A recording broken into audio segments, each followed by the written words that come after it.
എൻ്റെ റെസ്റ്റോറൻറ്റ് ഇട്ടതിന് ശേഷം എല്ലാവരും എന്നോട് ചോദിച്ചു, ചേച്ചിയുടെ റെസ്റ്റോറൻറ്റ് കാണിച്ചു തന്നില്ലല്ലോ എന്ന്.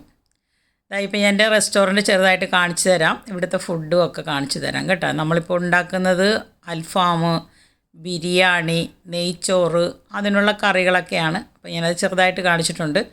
അതുപോലെ തന്നെ പൊറോട്ട, അൽഫാം ഉണ്ടാക്കണത് ഇങ്ങനെയാണ്.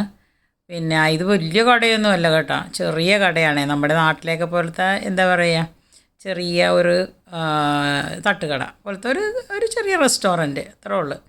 വലിയ സൗകര്യങ്ങളൊന്നുമില്ല. ഉള്ള സൗകര്യത്തിൽ ഇത്ര ആൾക്കാരെയൊക്കെ വെച്ചിട്ട് ചെറുതായിട്ട് അങ്ങനെ നടത്തുന്നു. പണിക്കായിട്ട് വെച്ചിരിക്കുന്നത് നമ്മുടെ നാട്ടിൽ നിന്ന് കൊണ്ടുവന്ന ആൾക്കാരെയൊക്കെ തന്നെയാണ്. മലയാളികളുണ്ട്, തമിഴന്മാരുണ്ട്, പിന്നെ ഒരു ഡൽഹി പയ്യനുണ്ട്. അവനെ കൊണ്ടുവന്നിട്ടാണ് പിന്നെ നമ്മൾ ഈ ചിക്കൻ്റെയും പിന്നെ മട്ടൻ്റെയും ബീഫിൻ്റെയൊക്കെ തിക്കായും കബാബൊക്കെ ഉണ്ടാക്കുന്നത്. അതുപോലെ തന്നെ ഭക്ഷണം കഴിക്കാൻ വരുന്ന ആൾക്കാരൊക്കെ മലയാളിയും ബംഗാളിയും തമിഴരും ഒക്കെ തന്നെയാണ് കൂടുതലും വരുന്നത്. പിന്നെ ഇടയ്ക്ക് പാകിസ്ഥാനികളൊക്കെ വരും. ഇവിടെ തന്തൂരി റൊട്ടി ഉണ്ടാക്കുന്നുണ്ട്. തന്തൂരി റൊട്ടി ഉണ്ടാക്കണതുകൊണ്ട് തന്തൂരി റൊട്ടി വാങ്ങാൻ വേണ്ടിയിട്ട് പിന്നെ ഡൽഹിക്കാരും ബോംബെക്കാരും പാകിസ്ഥാനികളും അറബികളൊക്കെ വരും. അപ്പോൾ അതിൻ്റെ ചെറിയൊരു കച്ചവടം കിട്ടും. പിന്നെ ഇതാണ് കിച്ചണൊക്കെ സൗകര്യം കുറവാണ്. കാരണം ഇവിടെ ഉള്ള സൗകര്യത്തിലാണ് നമ്മളെല്ലാം ഒപ്പിച്ചങ്ങനെ എടുക്കുന്നതെന്ന് മാത്രം.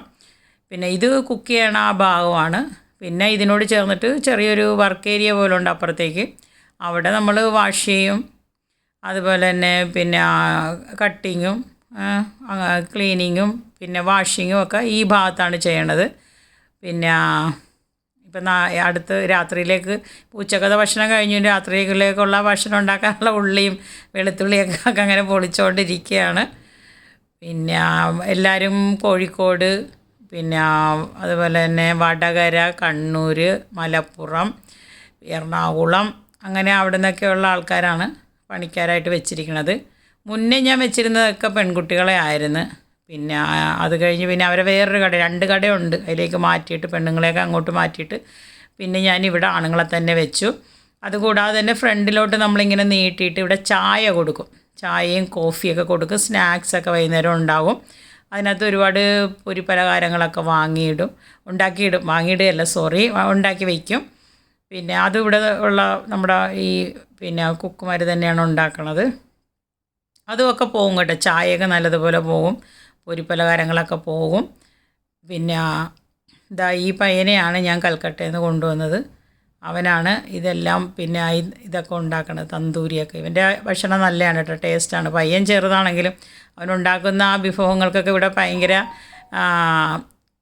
ഫേമസ് ആണ്. ആൾക്കാർക്കൊക്കെ ഒത്തിരി ഇഷ്ടമാണ്. ഈ ഏരിയയിലൊന്നും ഇപ്പം ഞാൻ തുടങ്ങിയതുപോലുള്ള സംഭവം ഈ ഏരിയയിൽ കുറവാണ്. പല കടകളിൽ ഈ ചോറും നമ്മുടെ സാധാരണ നാട്ടിലെ ചോറും കറികളും അങ്ങനെയൊക്കെ ഉള്ളു.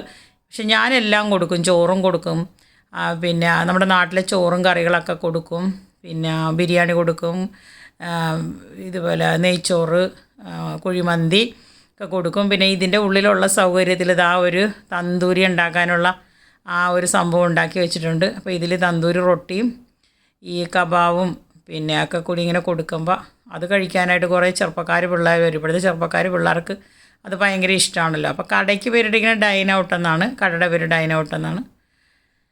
അപ്പോൾ ഇതാണ് നമ്മുടെ കട, ഇതാണ് ചേച്ചിയുടെ കട. ഇതുപോലെ 2 കടയുണ്ട്. ഇത് ബഹ്റൈനിലെ കടയാണ് കേട്ടോ. ബഹ്റൈനാണ് ഞാനിപ്പോൾ കാണിച്ചുകൊണ്ടിരിക്കുന്നത്.